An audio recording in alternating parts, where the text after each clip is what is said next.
Welcome to the Blackburn End Podcast. The rebuild has begun. Well, it kind of has. We're very early in the window now, but that's what Mark and I are here to discuss. We don't need big intros. We don't need headlines. There's nothing really going on in the world of Rovers that we haven't really, had chance to delve into because, it's the off season. Everyone's on their holidays. We're all refreshing Dolan's Instagram, seeing where he is, all these weddings. But Mark, are you ready for a rebuild, or have you been doing enough building in your office there? I've done enough building, painting, sticking up a bit of panelling. I've no Rovers stuff yet though, so I need to get that sorted. Yeah, enough. This is looking very sharp though in the background there. It's enough. It's enough of a rebuild for me though, and I've come straight from work as well, so it's just commitment to the cause, isn't it, Mike, really? Well, that's the thing. You're looking all professional, and I'm there in my Hummel T-shirt, straight off the training pitch with a load of 10-year-olds trying to control them. And you're there, looking all pristine. I mean, you're making us look professional, though. Yeah, but looks can be deceiving. And as we know, over the past few weeks, I've been that pixelated. I look like I'm from a 1970s computer game. So fingers crossed. We think we've sorted it, don't we? We think we've sorted it. We're trying. That's not. We're not going to jinx it. We're not going to jinx it. But another thing we think we've sorted is the depth chart. And so for people that don't know, this is kind of an American sports thing where we talk about the squad, the different positions, and kind of where we would rank them for that position. So, for example, right back, most likely we're going to have Callum Britton as number one in that position, and then we'll list the other people. And then at the end of it, we'll be able to discuss what we think the lineup should be, and so on and so forth. So, Mark, let's get started. Goalkeeper, who have you got? Number one, Balak's Toth. Yeah, I think that's the one that a lot of people are now discussing. He's shown quite a bit in the last few games, which you want to see out of your goalkeeper. He seemed a lot more confident. He seems like he controls the box. There's talk of Kaminsky coming back amongst the fan base, and people, would they take him back or not? But I think that from a goalkeeping department, they're quite comfortable as Toth being the number one. But then that puts Pears at number two. What do you think the future is for Pears? I'd be happy with Ainsley Pears as a number two. I think we all will be happy with that. I don't think he will be happy with it though, and I think ultimately, as we discussed last week, I think he would move on. And then you're looking, aren't you, down into the academy? You've got Adam Kahn, you've got Michalski. I think you need to bring somebody in if and when that happens. Actually, at the same time, though, I think Pears is somebody, we talk about how much money we can get for some of the players. I think Pears is somebody that will probably fetch over £1 million. So in which case, can we afford to have £1 million backup goalkeeper? Probably not. So I think there'll be some movement there. But as it stands, Toth number one, Pears two for me. And what do you want to see from the goalkeeping department going into next season? So let's bring this into the conversation because, for me, it's stability. And not necessarily just from having a controlled number one. It's from having someone that we can just not worry about. The goalkeeping position is one of those positions where you don't really want to be talking about it. This is the guy who's number one, off you go. Is that kind of where you're at?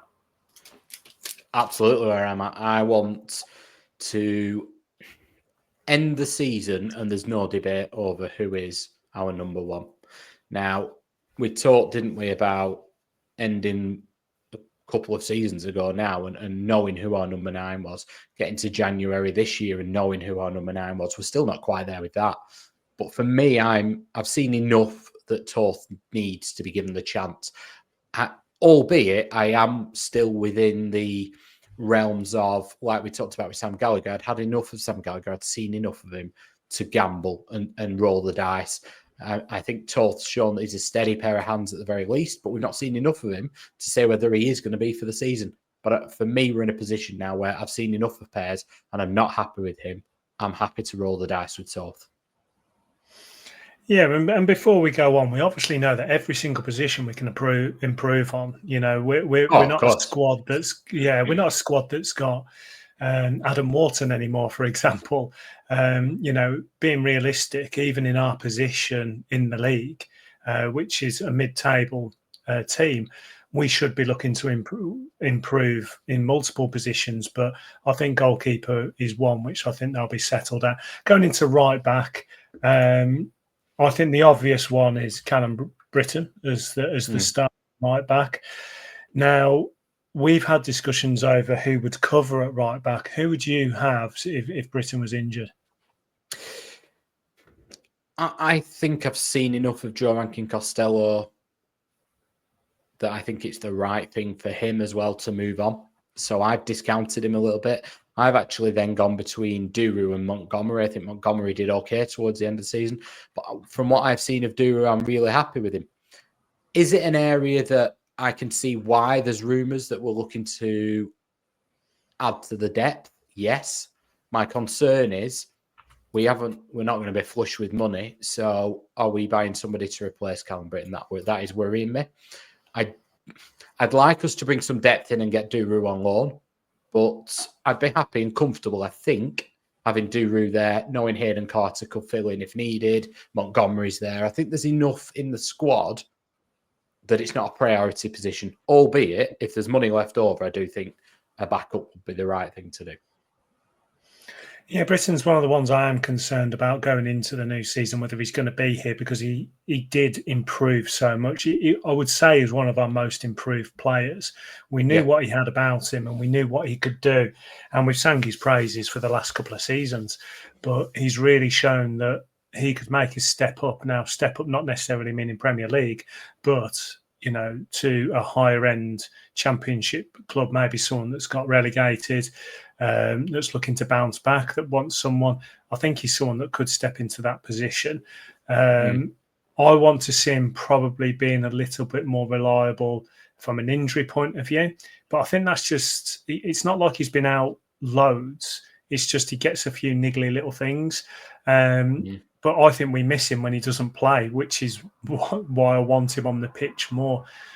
Right back could potentially be a position of need for depth going forward.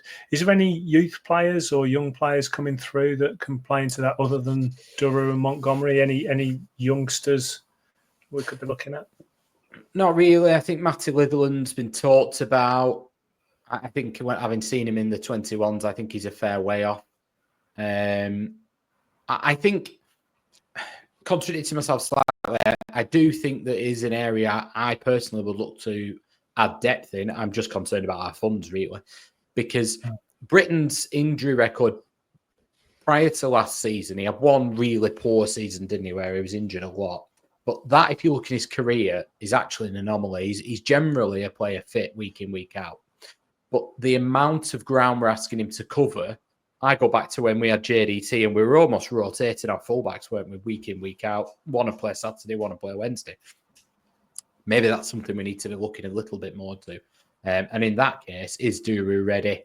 He was on loan at Barrow, picked enough injuries up himself, was playing more on the right wing. Montgomery, we've seen him tiny amount.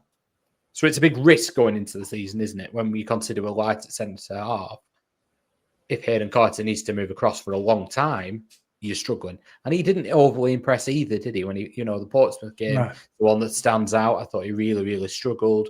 His lack of ability on the turn was a little bit exposed by Murphy. So, yeah, it's somewhere I would be thinking about adding depth to, but certainly not to usurp Callum Britton. I think I've not seen, I can't think of a right back I've seen in the Championship last season that I would have swapped him for. Yeah, see, I don't like players playing secondary positions. So I like to have a starter at a position, someone who's that position is but in second. So, for example, another right back, but a second right back. And then you've got someone that can play a secondary position as like a third choice. And I feel like right back, everything has been, if it's not Britton, it's someone filling in, not an actual right back playing in the right back position. Do you know what I mean? So I would like to see, because I mean, you've got starting 11, you could have another 11 players that play those positions as your depth players.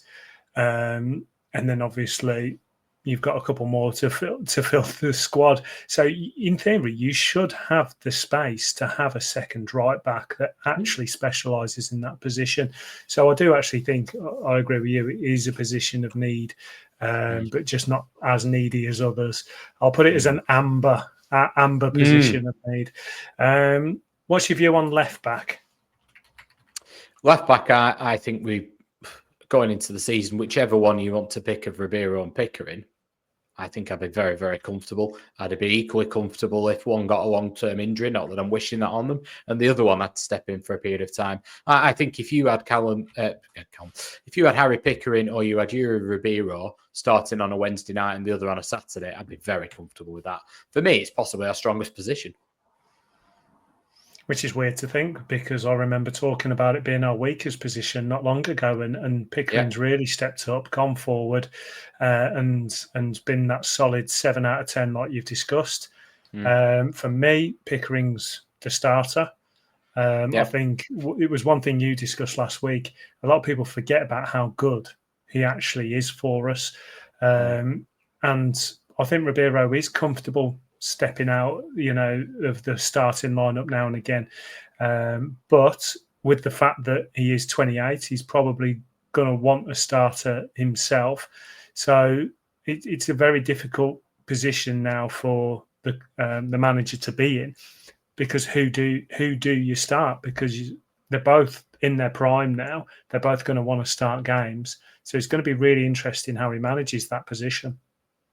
Yeah, I think when you look at them, they're quite similar, which is the only criticism, I think. I think you would potentially want one who's better going forward, one who's maybe better defensively, and then you could choose whoever's best suited to that game.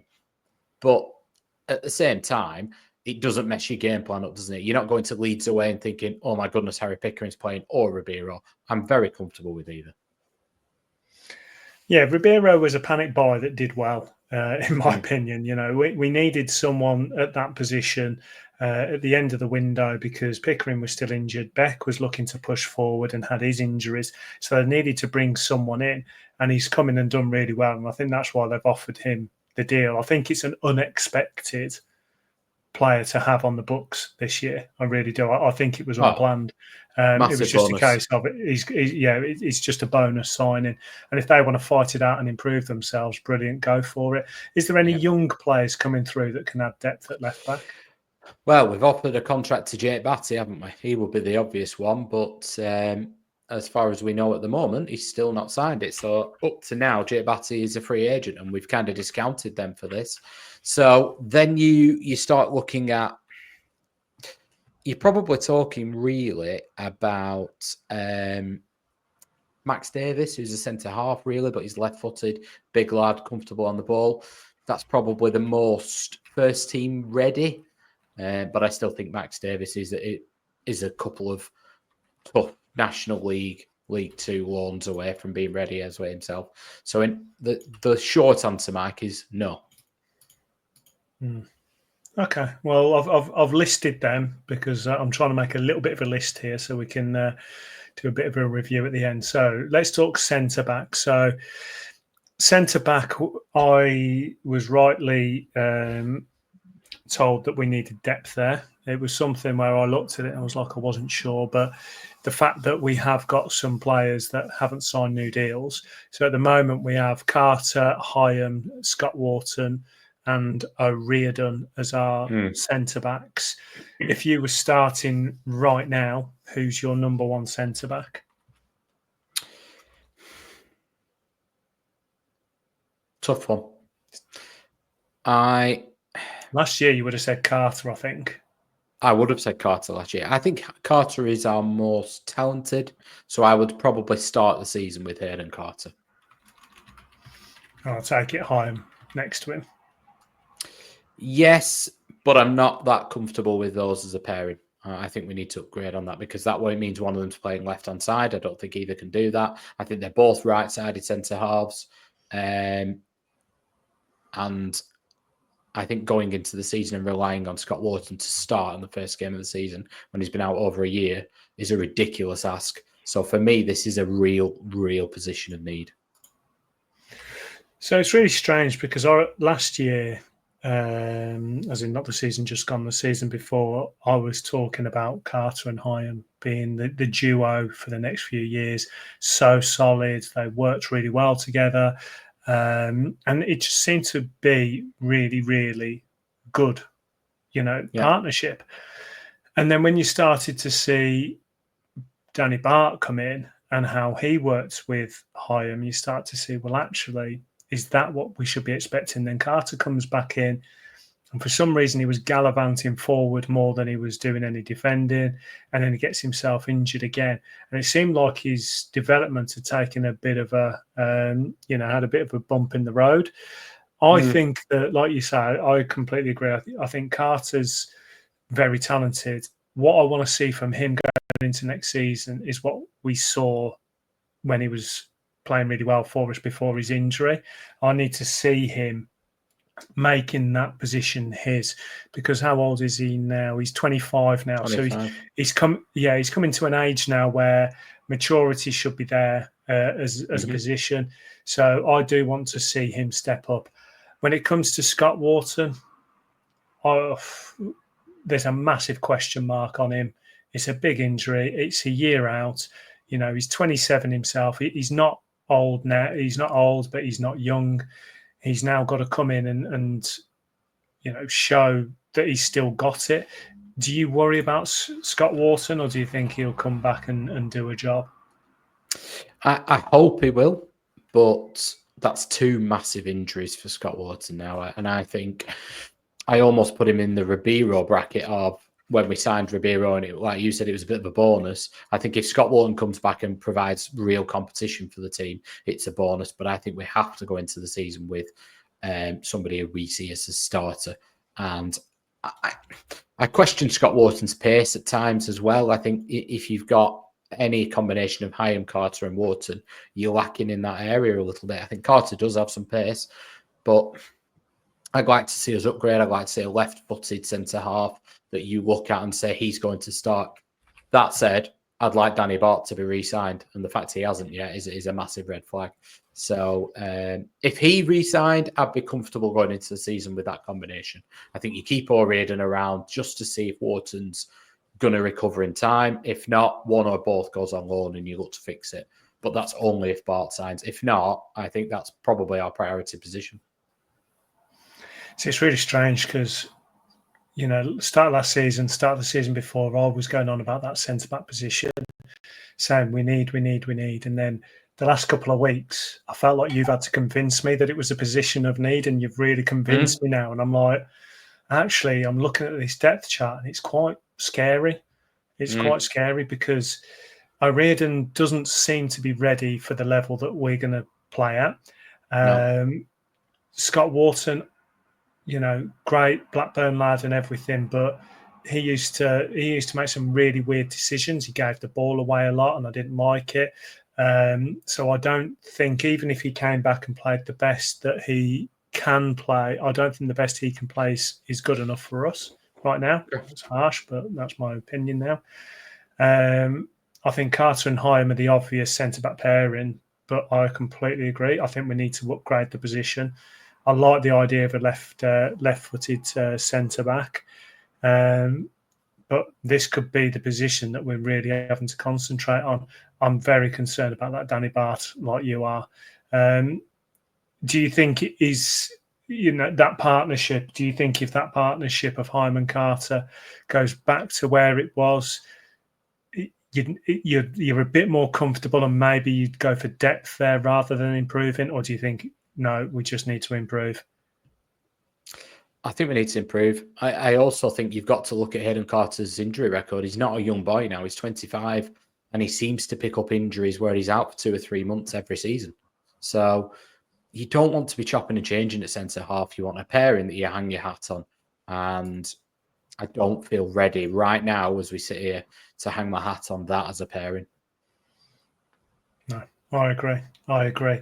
So moving into the centre midfield role now, something that we just discussed before recording. You think that there's potential that we're going to play a more defensive midfielder as part of this centre midfield pairing. Let's discuss this as just general centre mid, two positions. Are you sticking with Travis and Tronstad as your starters? More than happy with Travis and Tronstad as starters. I think there as a combo, other than that period of time when they both were recovering from their injury, as a combo are as good as we could have. It is probably how I would phrase it. Yeah, and that leaves, looking at the depth chart now, that leaves Garrett and Buckley. Are these two that you think will be leaving the club? Yeah, I think Garrett's not done enough on loan. I was hoping he would do more. He's 22 now. Buckley's 25. I think they should be challenging a bit more. I think Garrett will get pre-season. I think Buckley will want to move on. So I can see quite a bit of churn in that midfield. I also think what we are lacking, I mean, loved Sonny Tronstad. Absolutely amazing season. Not the most mobile. Travis, I worry sometimes about his positional sense, but I think he improved so much last year. But what he isn't really is, and there's not many of these around anymore, but they're not a box-to-box midfielder. They're not people who press high. They're not people who are full of energy in the sense of if we are actually trying to press on that front foot, which we're talking about doing, that's not really their game. Travis a little bit, and Tronstad could sit a bit more, but I think they will go for an option of somebody who's full of energy, full of legs, and could potentially do that. Actually, we're going to press quite high today. And I think that's something we're lacking. If you look at the profile of those midfielders, Buckley doesn't give you that. I'm not certain Garrett gives you that either. So I think in terms of a profile of player, we're missing somebody big, strong, imposing, and full of energy. So I think they'll be looking at that profile. When they're filtering the data, I think they're the kind of things they'll be looking for. Yeah, because they need to protect. And I do think that sometimes we do lack a little bit of creativity from that centre mid role. Because if you're not getting it from the guy that's playing that number 10 attacking midfield kind of position, you do want someone that can get the ball and actually start creating with it. I don't feel like I'm getting that out of the current pairing. We have no depth. I think this is a massive position of need. I want to see maybe something a bit more exciting in the position. Someone who's a bit bigger, potentially. Dare I say, a Steven Nzonzi when we got him. Yes, please. You know, what a player. No, but when he if you could find someone that was just a little bit bigger and creative than those two, they're going to be out of our price range. I get that. But I would just love to see someone that's a little bit, calmer on the ball and creative. Yeah, I remember seeing Pierre Ekwa at Sunderland, who now can't get a kick because apparently he's, in your famous Gattuso phrase, sometimes maybe good, sometimes maybe shit, but more often than not, it's the latter. But I remember seeing him at Ewood on one game, and he was just massive. He looked imposing. He was full of energy. He was brushing people off. You couldn't get anywhere near him. We don't have that profile of midfielder, do we? So, but I also think you're right. I think we are kind of saying if we have Travis and Tronstad, not that I want to replace them, more than comfortable with them starting the season. But what you are doing is saying, right, you front four, if that's the way you're going to play 4-2-3-1, that front four have to score. They have to create because you're not even getting set piece delivery from Tronstad and Travis. No, there's no goal threat anywhere from them, is there? There's no goal threat from a corner even. So you are kind of relying on maybe your centre halves to chip in with 5 and then the front 4. And it's a lot, isn't it? Yeah, you need your midfield to chip in now and again. And you're not going to get goals from Tronstad and Travis. You might get the odd one, but they're not known for their goal scoring. They're not necessarily known for their creativity. I know Tronstad has done some good build-up work. I just want to see a little bit more out of the position. And I think having that Travis and Tronstad is very one-dimensional. I'd like to see a bit of depth, but not just depth, but actually an improvement, playing a different kind of game. And, you know, the manager might want to play a different kind of game and look for it and have that defensive midfield role, which I assume would be Travis. But Travis likes to see himself as gallivanting forward now and again. I don't know where he's got this in his head, because I've always seen him as a more defensive midfielder than anything else. But if it was a defensive midfielder, would you have Tronstad in there or Travis? It'd be Tronstad for me. I think positionally he's just got that now, so I think he's got a little bit more discipline to sit there. I think Travis's positioning sometimes comes into question, but I do question Tronstad's mobility, and I think he gets exposed when he plays in a 1. I think if you did go to a 3 midfield, which you might want to do on occasions, you might want to mix it up. I think we're struggling to do that. I think that the makeup of our 4, if you include Buckley and Garrett, is not ready for that. And I don't think bringing Cantwell into that mix would help it either.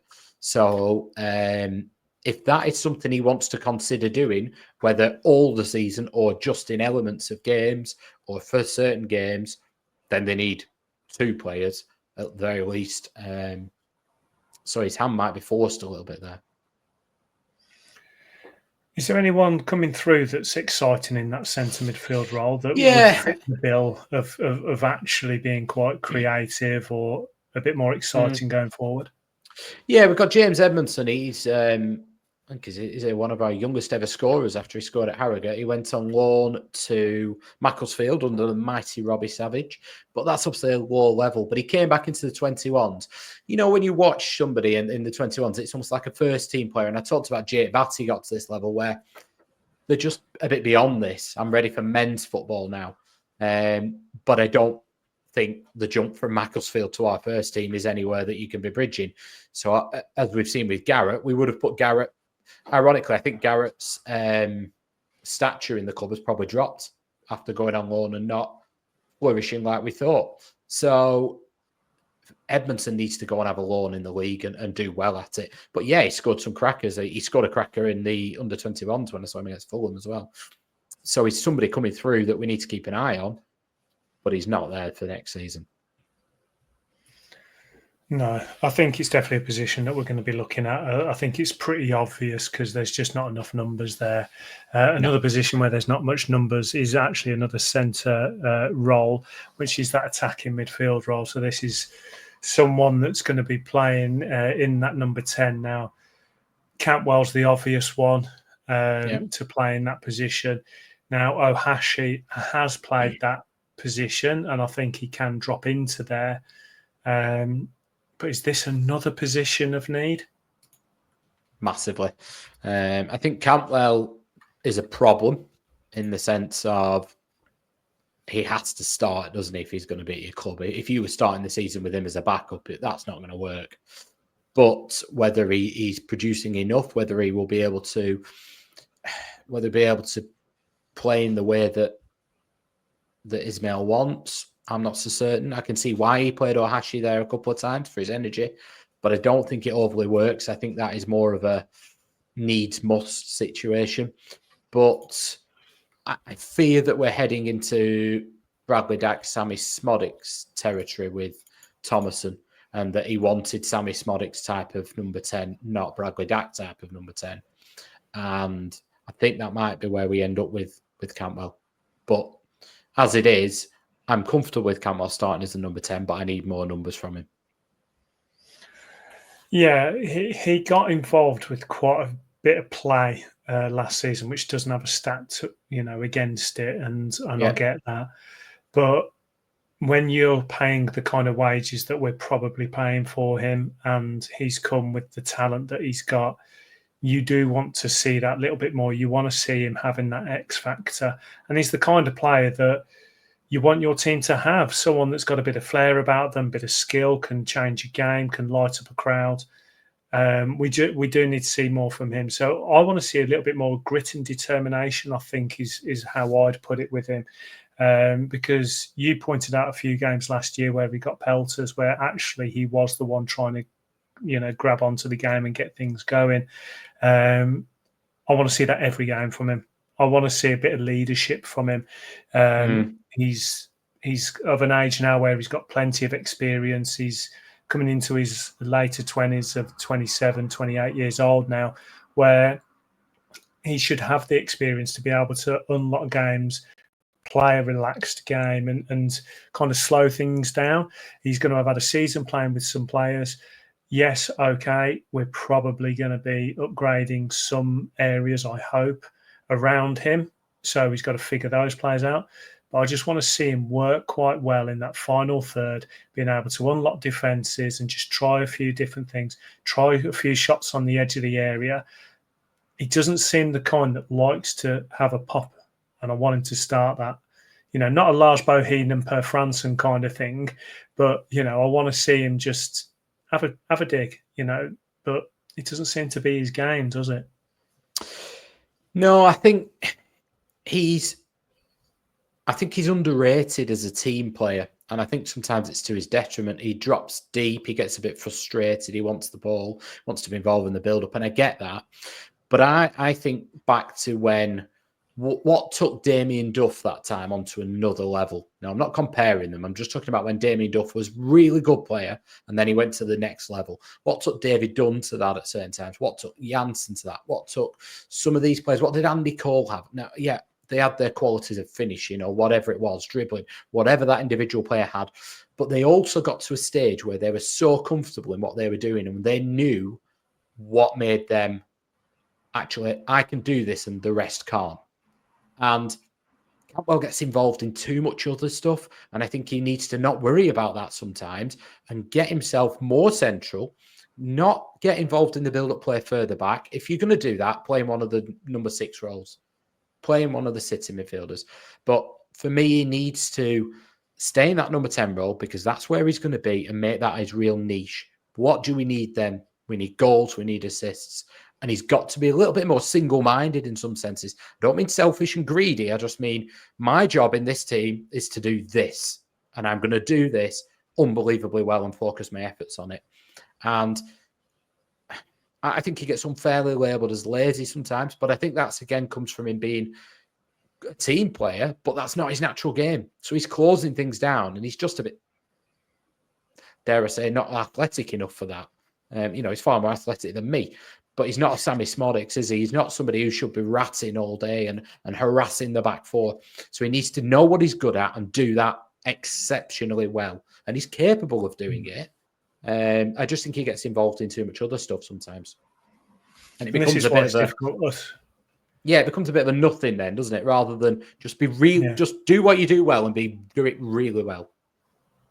And this is why it's difficult us talking about it now because, the manager's looking to change the way he plays, apparently, and he likes young, fast, fit players. So we don't know how we're going to play. We're assuming that there's going to be an element of how we finish the season going into the new season. And that's kind of this initial chat is based on, which is very much you have your centre midfielders behind doing one job, your attacking midfielders, wingers and centre forwards doing another. And you're completely right. Campbell wasn't concentrating enough on what he was actually brought in to do, which was be creative and create something. And that's what I want to see from him going forward. And he's going to have new players around him because we've now got to talk about 2 wingers and a centre forward, and we've only really got 5 players to talk about in those positions, crazily. One is Ryan Hedges. Now, we're talking depth now. I find it quite hard to say that Ryan Hedges and Cargbo are going to be 2 players that are necessarily going to be starting in the wing position going into the new season. Do you agree, or do you think one of them could be? I think they could, but I don't think there will be people that we look at and say, right, those positions are nailed down. I couldn't tell you where Hedges' best position is. I think sometimes he does a job in the number 10, sometimes on the right-hand side, sometimes on the left. But I think he's somebody who's going to fill in for me and do a job. Cargbo, looks very raw. He's got the raw materials that we were lacking. He's got blistering pace that we were severely lacking as a team. But I've not seen enough that tells me he can do it over 90 minutes week in, week out. For me, he's an impact player at the moment. I think we've done the right thing. We brought him in January, and maybe actually after a pre-season and that 6 months or so bedding in, he's ready to hit the ground, literally running. But I'm not convinced yet. I think there's a player in there and there's a hell of a lot to work with. I'm just not convinced that come the first game of the season, actually, he's definitely going to be a starter. I think he's one that we could look at 3 or 4 games into the season and go, he's not good enough just not yet. ready. Yeah. And I think that's my worry. Whereas Hedges, if he starts the season on the left wing, I know what I'm going to get from him, but I think there's plenty of room to upgrade, if I'm being honest. I feel very harsh. I think there's room across the midfield for him. I'm happy for him to be number 2 for every position across the midfield in some senses, but I wouldn't be happy going into the season and saying he is our right, left, number 10, whichever. So without spoiling the centre forward position, I think that this is the left and right wing are the 2 positions where on the pitch that actually need starters. We need to be buying starters for those positions. Every other position, I'll be quite comfortable creating a team with what we had. It's the left and right wing now that I think we are really struggling with. We've tried to sort it with loans, and it's sometimes worked, sometimes hasn't. But Hedges, because of various things, one being injuries, which wasn't too bad this season, but historically, another one being when he's ineffectual. When he plays well, I think the team plays quite well, but it's that inconsistent form. So he's not the guy. My mate Augustus, like you say, he's one that he could potentially be, if it clicks with him, what a player. But there's still a risk in that signing. I think these are the only positions on the pitch that we actually need to go out and buy starters. Yeah, I think the only thing I would say is you could potentially fix one with a loan, but you're absolutely right at the same time that if we go and fix that and it ends up being a Cozier Dewberry, we've got a problem.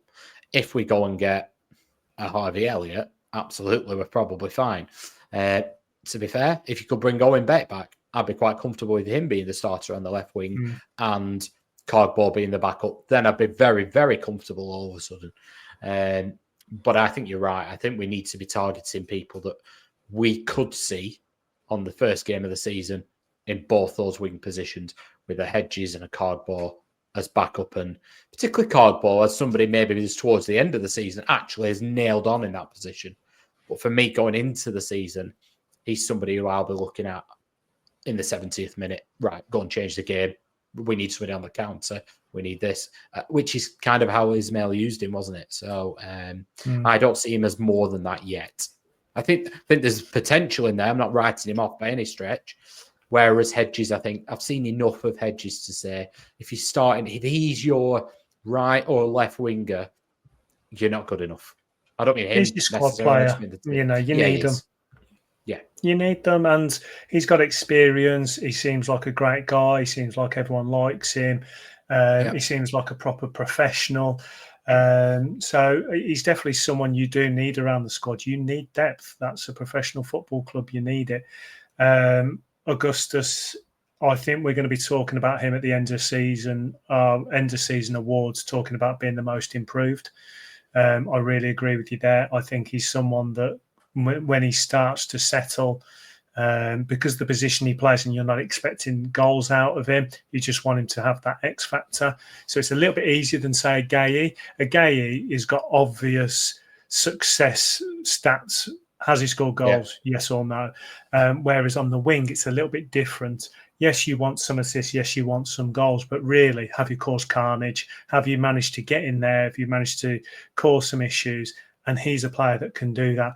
He's just a little bit like a headless chicken now and again, and he's got that bite about him. But it's going to be interesting. I think we're going to be talking about him as potentially in the most improved player. But I think it's two positions of need. I hate the loan system. I hate bringing players in on loan. I know that it works, and I know we fall in love with loan players. I just hate the loan system. I think it's broken, but that's a whole different conversation. But I would like to see us bring in two players that we look at and we go, do you know what? That's an improvement. They will start on the left and right wing going forward. And it sounds like Ismail is the manager that wants to have these kind of players that are fast, creative, and do quite a lot of pressing. So I can see him really looking into that position. Centre forward, I think there's an obvious one, and I think that's Ohashi. I think it fits more into how the manager plays. Do you agree, or do you think this could be one which the club are going to look to upgrade? If we'd kept John Eustace, I would have been sat here now saying that we need to upgrade because of the way we play. I think Ohashi didn't quite fit Eustace's style. He was doing okay, and Gay was doing okay. He had a purple patch, but I think I will be saying, do you know what, going into the season, we need it to nail on a number 9. I think the way Ismail's going to play, it's perfect for Ohashi. I think you've got Gay as a plan B, and I think you need a plan B in the Championship. Whether he's going to be happy with that, I think you'll get away with it maybe till January, and then there might be an issue if he's not getting enough. But I'm all right with that. And I think with Ismail coming in and the style of football probably being similar to what Thomason played and not what Eustace did, where it is more front foot, it is more getting in their face, closing the keeper down. I think that brings Harry Leonard right back into focus because I think that suits him down to the ground. I think one of his most underrated qualities is his timing and his cleverness in his press. And I just love the fact that he has a chance every game. And that's what I want from my striker. Yes, I want them to score goals, but that will come. He's somebody who my concern with him is his injury record right now, and we need to nurture him. So if his injuries are not ones that we're confident he can play, then we need to go into maybe the low market. But I know you don't like it. But I think you'd be bringing somebody in as maybe a third choice or weirdly a second choice to Ohashi, because I think Gay is sort of a different option, not a backup option, if that makes sense. I think if Ohashi got a serious injury and Leonard wasn't fit, then Gay wouldn't fit this style of football and we'd have a big problem very quickly. I think Gay is going to be maybe a different approach away from home or the 70th minute. I don't see him as a starter anymore in this style and this way we're going to play. Yeah, completely agree with Leonard. We're big fans of him on the pod. We've broken down his play a few times now, and that's not luck. That's not form. That's proper footballing talent. You can tell what's form. Some things like Gay was doing last year, that was form based, and that is just riding a hot streak. The things Leonard does, you can just tell that is talent, that is technique, that is instincts that you can't teach. What he did against West Brom first game of the season a couple of years ago, that's something that you can't fake. So we know there's something there, but it is his injuries. So I don't think he's going to play that much for us. I think they're probably going to look for a loan for him eventually. But he's someone I desperately want to work out because I think we've got a right talent there.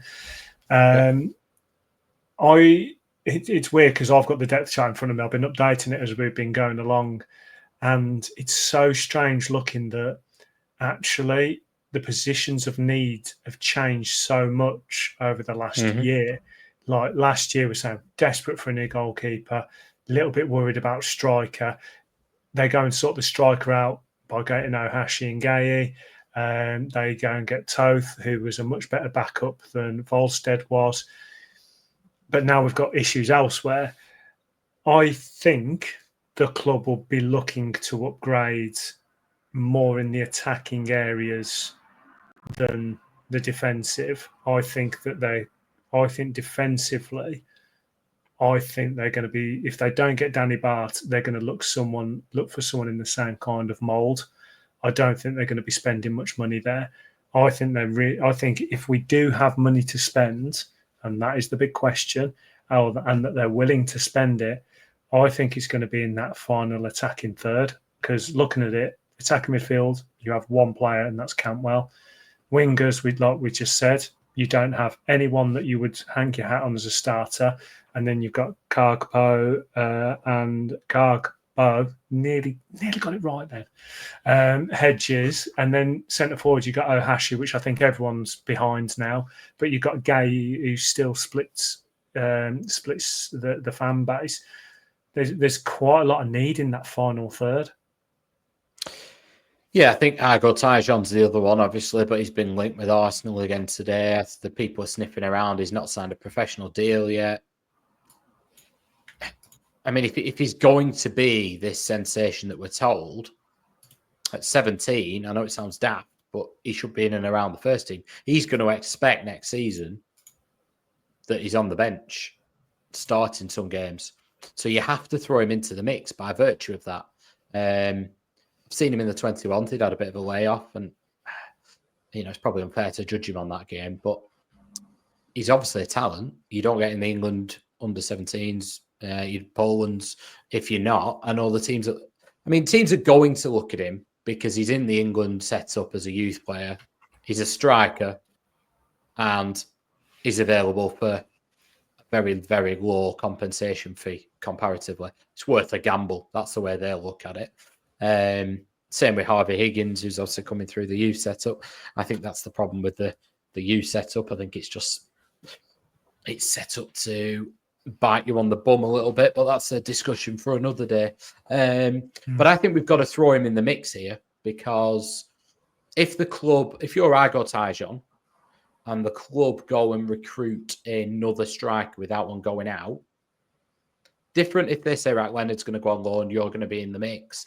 If he's not going to be in the mix, then what's the plan for him? Because when they've got him in on the scholarship, they will have been saying to him, you presume, the club's selling point is always that you get to 100 league games here quicker. There's a pathway for you.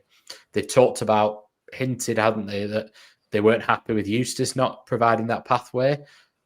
We've seen that already Ismail's willing to put Montgomery in some pretty hairy situations.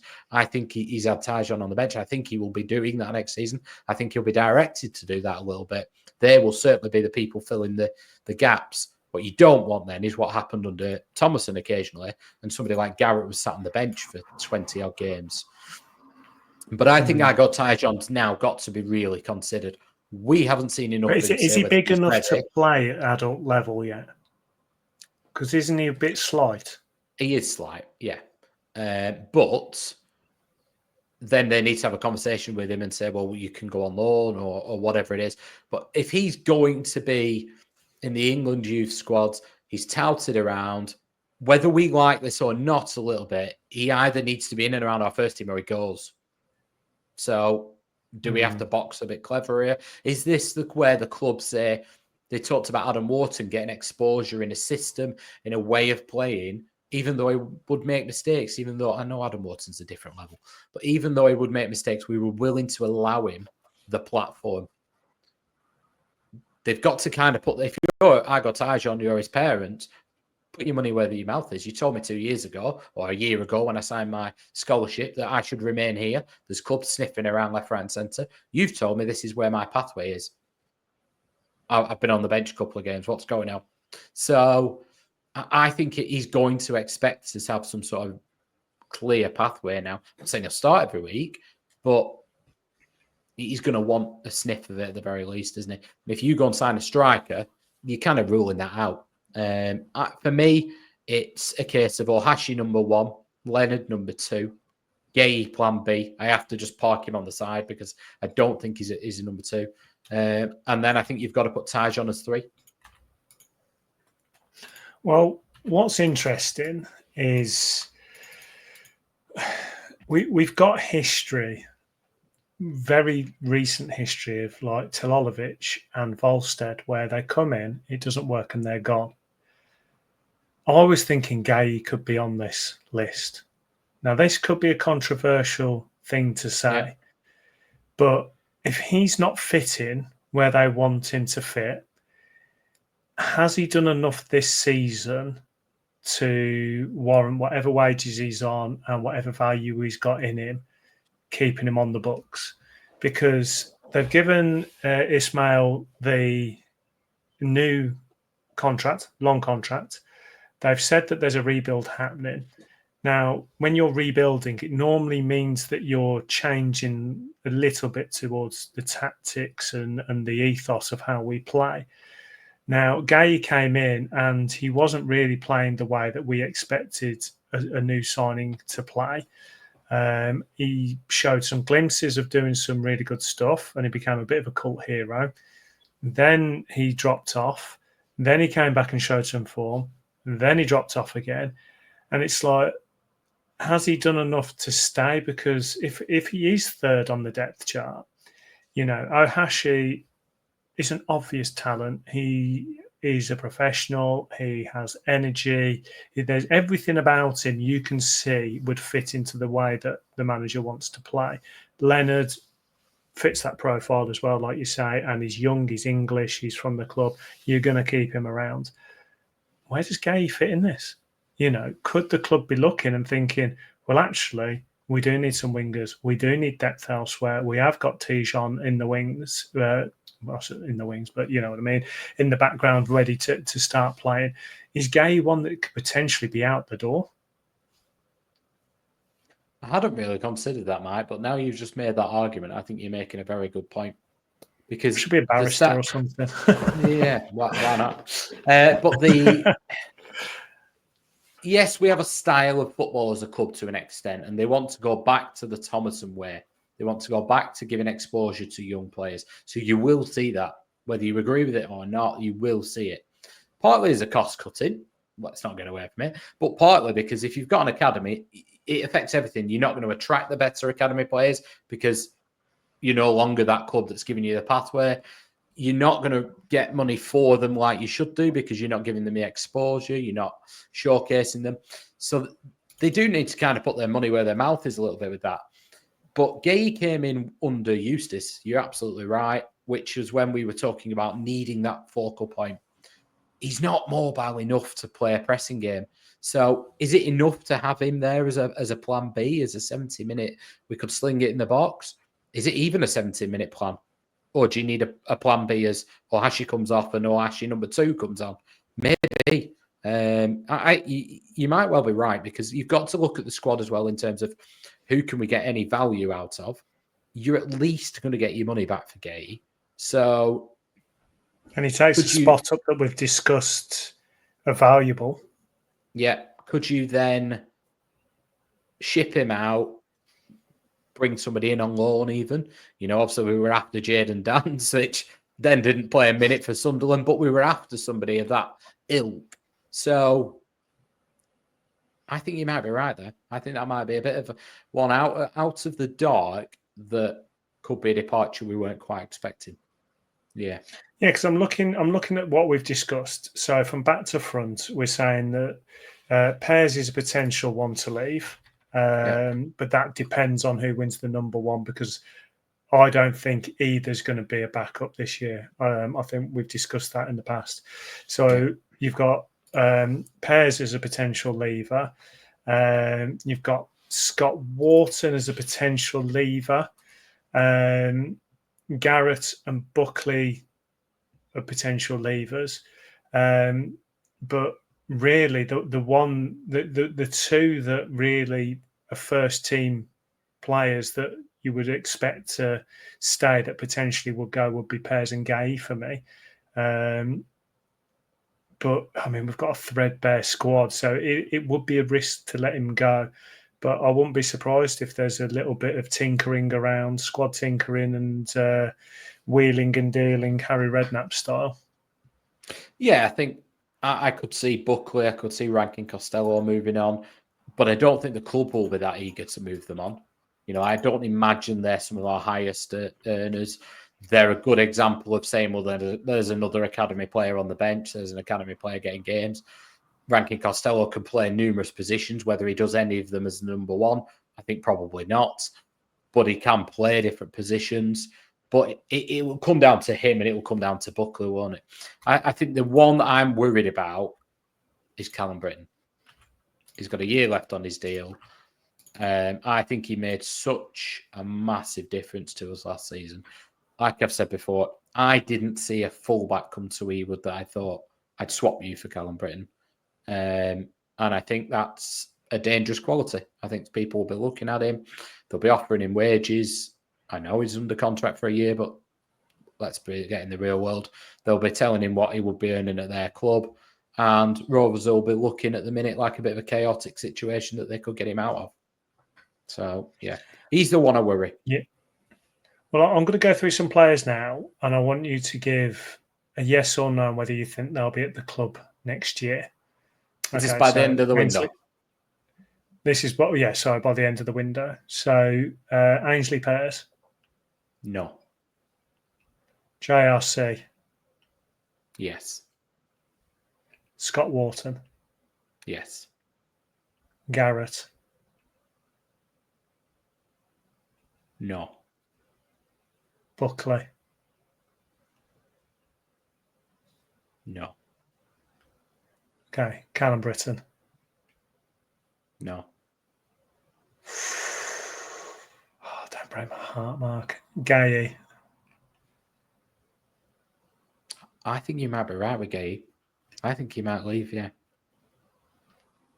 I think if the price is right, he's gone. I think it's the case of if you can get rid of him for what you bought him for, they'd take that. I think they'll roll the dice again. Yeah, I think you might be right there. I'm going to change my mind on Garrett. I think Garrett will stick around because I don't think they'll get enough value for him, and I think they'll keep him just for now. So I think Pears. Yeah, no, carry on. Just going to say, and I think Buckley will leave. I think he will force that. So that's going to, whether Garrett wants to or not, I think it will force us to keep him. And I think we'll end up with an Adam Forshaw type signing to come in and replace Buckley at deadline day. Go. So I definitely think we're going to see some Forshaw style signings this year. Danny Bart style signings, the ones where you know what you're going to get out of them. This is just a stopgap until we can get the final solution. But yeah, I think Pears will be gone. I think they're going to stick with Toth, and I think we'll go and get a new second keeper, or you know, I don't know in the mould of who, because it used to be you went and got yourself a nice old goalkeeper that was just in the background, but you don't do that anymore. So it'll be interesting. I think JRC. He's potentially gone. I've just got a feeling that he's not sitting anywhere, and they'll, I think for the good of him and his career, he needs. The one thing I want to see from him across the summer is just pick a position, mate. If what is your position, go for it. And if it's with us, great. If it's not, just I think for the good of your career, go. I think Garrett and Buckley will both go, and I think Scott Wharton will be gone. And I think Scott Wharton could potentially just be released and not kept on. Like a mutual termination kind of thing, because I think his injuries, whilst he's not going to be on a hell of a lot, he's still going to be on a decent amount, and I just get the feeling that he's not shown enough historically, and being injured, you can't carry anyone. We haven't, not with these new squad restrictions and stuff, because he would now class as having to be registered, wouldn't he? Even though he's homegrown? That's to be registered, yeah, but he still counts as one of the homegrown. But that's the homegrown's not an issue for us. I think the potential issues at one stage last year were the fact that we had people taking up what's called an ESC slot, which is basically if you're not qualifying for a work permit, you get one of 4 slots, is it? Yeah. I think there's going to be a lot of turnover this year. And I think there's going to be a lot of people pointing fingers, panicking, worrying, and we're going to go looking at that first starting lineup, and it's going to be fresh. I think there's going to be a lot of fresh faces. The quality, that's to be decided once they're signed, but I think there's going to be a lot of fresh faces on that starting lineup. What I do think we'll see is I would make a prediction that the first starting 11 could have 5 changes by the end of the first game in September, for example. I think there'll be a massive turnover in August. I think they're looking to get some done now. But But I think, particularly when you look at some of these that we're talking about, Buckley's and things like that, let's be honest, we're not going to go and get a replacement before they go out the door. So that would lend itself to a very chaotic August. And in all realistic, probably, well, I think does it close at 5 p.m. this year, the transfer window, fortunately. So we might actually get it done by, 3 days later.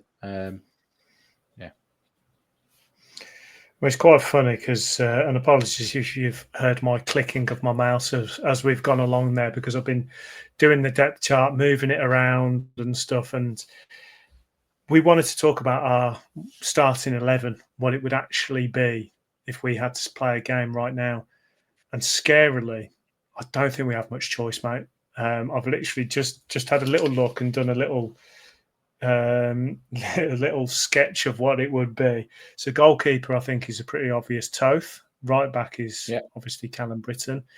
Centre backs are going to be Carter and Hyam. We have no choice unless you're playing Wharton and O'Riordan. But left back is now, a decision to make. You've got Pickering and Ribeiro. Who you going with? Pickering. I think I've got to agree with you. I think if anything, I think we're going to get more out of him from what we've seen. I think he's got a lot of potential with his set pieces and going forward. I think Pickering could be Britain level important from the left hand side if it clicks. And I've looked into formations that Ismail's played before. He has played 3 at the back and not done it with us. Well, he did do it with us horrifically, but the very different 3 at the back, almost an attacking 3 at the back rather than a 5. And that would lend itself to Pickering as well. You won't be upset with that happening. So I think Pickering will start the season at left back, though. He would for me anyway. And your centre mid picks itself because we're kind of expecting Garrett and Buckley not to be here. So that's Travis and Tronstad, assuming we're not changing the formation. Attacker midfield, again, we've got one player there, and that's Campbell. Wingers, we've got my mate Augustus and my mate Ryan Hedges. We've got nothing else there. So then it comes to your striker. Who are you going with? Yuki. Has to be. It has to be. So when we talked about doing this pod today, we thought that picking the starting 11 might be more difficult than what it actually was. But I don't even think as managers we don't even have a choice of who we could play. No. And then you obviously go into the first Carabao Cup game and you would expect, it might not be like this, but I always look at that as a bit of a marker to see where your squad's at. So if you're making 11 changes, are you comfortable? So if we made 11 changes there, we'd have pairs. We'd have, Rankin Costello at right back, Ribeiro at left back then. We'd have O'Riordan and Wharton. Are they ready? Is Wharton going to be fit? Maybe not. So we maybe can't change the full back 4. You'd have Buckley and Garrett. Are they both going to be there? Maybe not. You've nobody to switch with the wingers. Unless they start. I didn't ask you. I didn't actually ask you this. What about the youth level then? So, who've we got that can play across that 3 just behind the attacker? Well, Edmondson kind of has played in the 10 role, so you could, at a push, you could say him. You would probably be going with, based on their loans, you'd be putting Jake Beaty on the left wing and Duru on the right. Right. But that's based on the loans, and that's probably as much as we got. Now, we've not included Montgomery in there anywhere, so do you mix JRC about and Montgomery fits in at right back, or we've seen him in defensive midfield? So you've options there, and then you've got Leonard, haven't you, or Gay up front, but that's a real stretch to start doing that, isn't it? Mm-hmm. Exactly. And then obviously up front, you've already talked about Leonard being your second on the depth, so he'd be the one that would step in to cover Ohashi, and that's if he's fit. If not, it's Gay, and you're changing the way you play. Or Tijon, who's a very young lad, very slight, and do you want to throw him in this early in the season for your early rounds of League Cup games? I think I would. I think I would absolutely be giving him a sniff. But Leonard will more than likely not start the season and needs games, so he would be the obvious one. I think the more I think about it, I think you're right about Gay. I can't see. I think it's going to be interesting because we've got history of just jettison of being players when they're not working. But the only thing with Gay is he's played more games than the Volstes and the Telolovic's of the world. But absolutely. Does that actually add something to it? Because he didn't do what we needed him to do, and we can't carry a player. And he didn't under Ismail, did he? Very early on, and then very quickly he was not happy with him, and he barely featured, barely even came on. So I think if Ismail's looking at the depth chart now, which they do, that's how they do the recruitment. Are we happy with him? Are we happy with him? No, right. What do we need? I think if they said, right, Ohashi, who's crazily been called up to the Japan squad, not crazily in the sense of he doesn't deserve it, in the sense of the bloke needs a rest. Stop calling him up. He's now playing some farmers game in about a month. But we've got, I don't think he would be happy if they said, right, you've got to work on the basis Ohashi gets an injury. Gay, are you happy with him? No. Leonard, can you rely on him right now? No. Well, then we need somebody. So we need to get rid of Gay, don't we? The more I think about it, Mike, I think you are spot on. I think he will move on. It's going to be an interesting. It's going to be difficult to stay calm as a Rovers fan this summer, and it's going to be very interesting because now we've gone through it. Now I can see the depth chart, and I'm glad we've gone through it like on the actual podcast and not before, because we've done it before. I'm glad because actually I'm seeing the shocking state of the squad and what we need to do. And when they have spoken about rebuilds, it looks like they've started. It looks like the contracts they've offered to the players that are leaving are obviously not what the players want because they would have signed them. So I can't see any of them re-signing.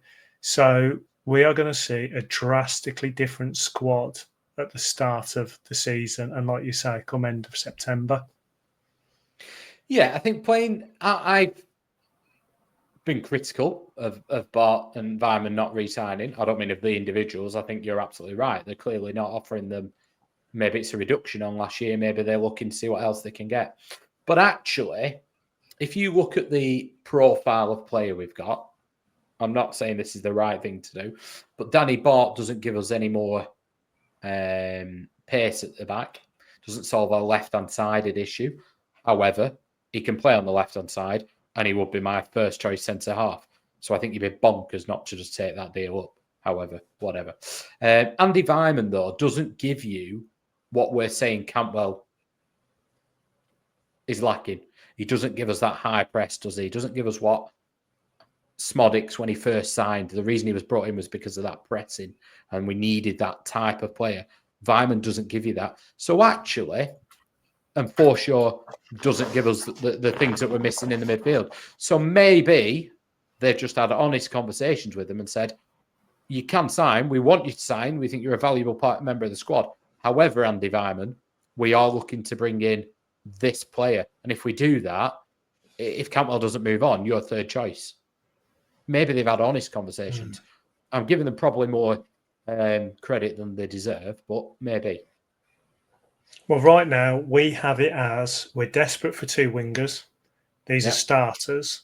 Because, like I said at the start, we can upgrade every position. We appreciate that. But we're talking, it's all relative. So we desperately need two wingers. Then we need depth at goalkeeper, depth at right back, depth or upgrade at centre back, depth at centre mid, depth at attacking mid, and potentially, depending what happens with Gay, a depth at centre forward. I mean, that's a shopping list, isn't it? Some of that will be filled with the youth players. So that's why I changed my mind on Garrett. Some of that will be filled. See, I think they've lost faith in Garrett. I think the thing is with a loan is it's going to tell the club a lot about a player. And it's very rare a player has a poor loan at that level, comes back and is a success. don't disagree. I think he probably needs to go on loan again because it might work more.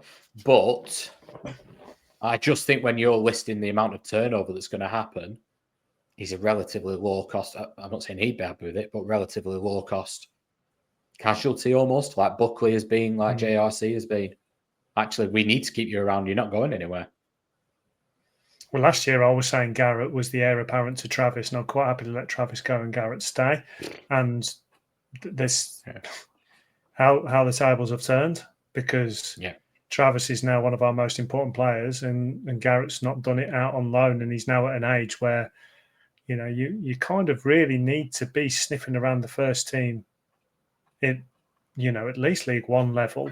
I want League One. I want him to actually be starting, but if he comes back at the age he is, I need him to be sniffing around that first team and getting minutes. And potentially, I think he could. I just got a feeling that they've kind of lost faith in him. I think Buckley and JRC are going to be gone. Pears, okay, you know, depends on what comes in for him. Scott Wharton is a bit of a wild card. We don't know what's going to come from him, but generally, you know, we've got a threadbare squad now. It's going to be so interesting. I think we're going to have a lot to talk about in the next few weeks, couple of months, about who's coming in, and we're going to have to do a lot of Googling, because these players are not going to be popular like players that come, you know, we're going to instantly know about. I mean, they are going to be some second division Belgian league players that have shown some, you know, great prospect in that league. But yeah, it's going to be crazy.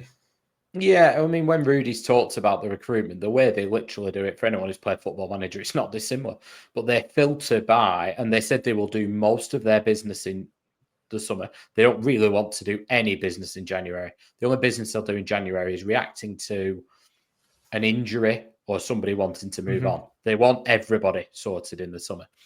But the way they do it is they will look at, let's say, centre halves now, and they will filter. They can access on there. There's loads of them out there. There's Y Scout and loads of databases. But basically, what happens if you go on Football Manager, for example, or you go on Transfermarkt, and you filter by, let's say, they want a left-footed centre half, and they decide the most important qualities the centre half's got to have had. Let's pick a right winger, actually, be an easier example. So, right winger, they want him to play on the right side, but they want him to be left-footed. He's got to do so many sprints because they want him to be quick per 90 minutes. He's got to do so many successful dribbles, and they'll filter it down, and the top player that they want will actually be Mo Salah. And they'll go, yeah, that's a problem. And they'll keep going down until the list, and they filter it by leagues. So they say, right, do you know what we think? The Premier League, the Championship, maybe even League One. I don't know. I'm spitballing here, but let's say the Belgian League, the French League, German League, Dutch League, they're ones that we can, and obviously Italian, they've gone for Cogba. They're ones that we're willing to work with him. And they then filter the players down and they look at, right, who's do we think might be in our price range? And they start scouting them and watching videos. Somebody else talks to the agents. They bring all that together and they put 5 players in a list of what they think is probably the order of likelihood of getting them within our price range. Sit with Ismail and say, right, these are the players, you said you wanted a really fast, left-footed right winger who scores goals. Here's your list. Let's have a watch of them. And then they do it that way and they pick from them. And he says, I think number 2 is my first choice. Number 4 that you've got on that list, actually, I really don't want. Right, we cross him off. We'll go for number 2. Who's your second? And then they go for him in that order. So, well, I hope it's going to work this time because we need to get some hits rather than misses now. Because when you're trying to get the thing that now concerns me this year is we need a lot of players coming through the door. We need a lot of contracts signing. There's a lot that's going on, a lot of moving parts this year, and there's some relatively inexperienced people making these decisions. We're now talking about having a new CEO. We're talking about all this change. We're talking about different budgets and all these financial constraints. And it feels like this is one of the biggest off seasons we've had in a hell of a long time, because to need this many players, to have this many contracts that need sorting, there's a lot of spinning plates, and I'm a bit concerned that we're going to get left behind trying to rebuild. Well, there's an awful lot of gambling that's going to be going on. Calculated in some respects, but a lot of gambling. You're going to see more Cogbo's, Gay, or Hashi than Danny Barton Byman this summer anyway. It's nice to have some players like this, because you do like to have these risks, because they become cult heroes, because you haven't heard of them, you know nothing about them. They come in, they do something, you're like, fantastic. I loved it. We've had it in the past, and we'll have it again. But it's also nice to have some solid signings, ones you have heard of, ones that will come through the door, do the job. You don't need to worry.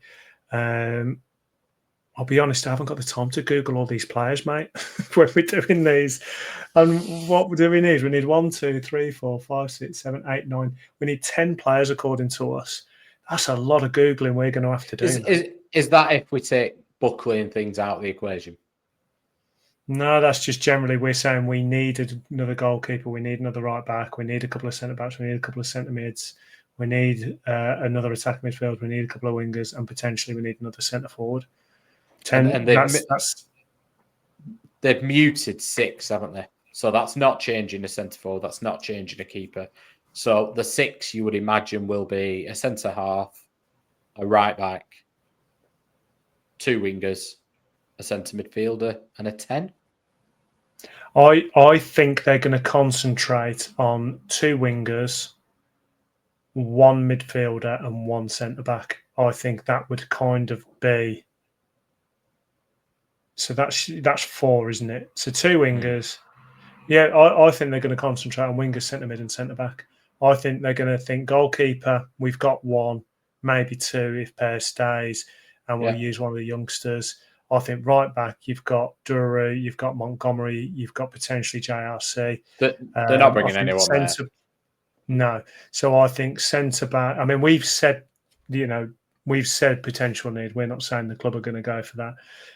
But I think centre back, we're very light. Centre mid, we're very light. And obviously, what's lighter than light for wingers, because that's what we are.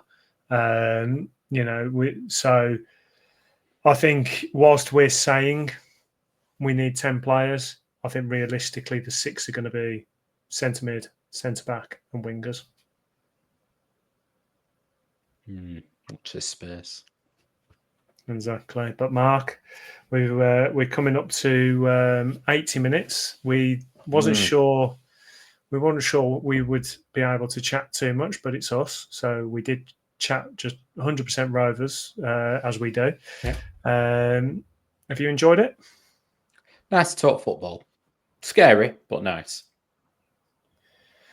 Yeah, we try not to talk business too much, but with this club, sometimes you have to. Sometimes we get pelters for it, because people don't necessarily want to talk about it, or they want to put their head in the sand, wherever it is. But it is nice to talk about the actual football inside, and I think we've got an exciting summer ahead of us, mate.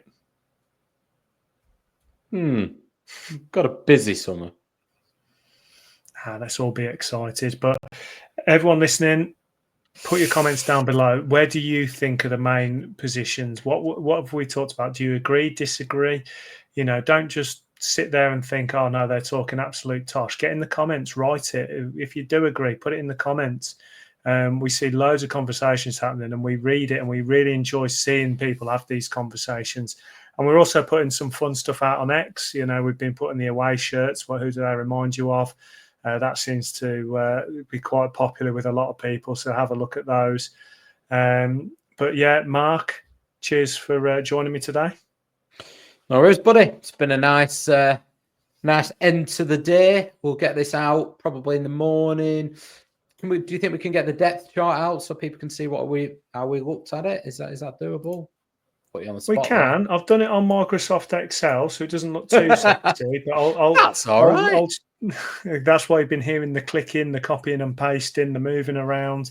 I'll try and make it a little bit sexy for us all, and I'll try and stick it out there tomorrow. I have got a job. I've got to do my job, I'm afraid. I do want to quit, but I can't. So yeah, we'll try and put that depth chart out there tomorrow, and you guys can see. But like I say, put the comments down below. Make sure you like and subscribe. Share us with all your mates. We're trying to grow. We want to get some more content out there for you. But yeah, until next time, Mark. Thanks for joining me. Yeah, great stuff. And if there's anything anyone wants us to cover over the summer, we've got a bit of flexibility at the minute. So if there's something you think, I'd love it if you did this. We've talked, haven't we, about doing maybe a Q&A or whatever. Really, we can do a live one if people want, and then just, we'll open it up. A bit risky that, Mike, actually. Do we just open it up and they can ask whatever they want? Oh, sack it, we'll do it. You tell us what you want, we'll do it. Within reason. Exactly. Well, I'm dumb enough to answer any question anyway and put it out there. I don't care. But anyway, so make sure you do all of that, do all the good stuff, have a fantastic week, and hopefully next time we're talking about some positive stuff with Rovers. But until then, have a good one.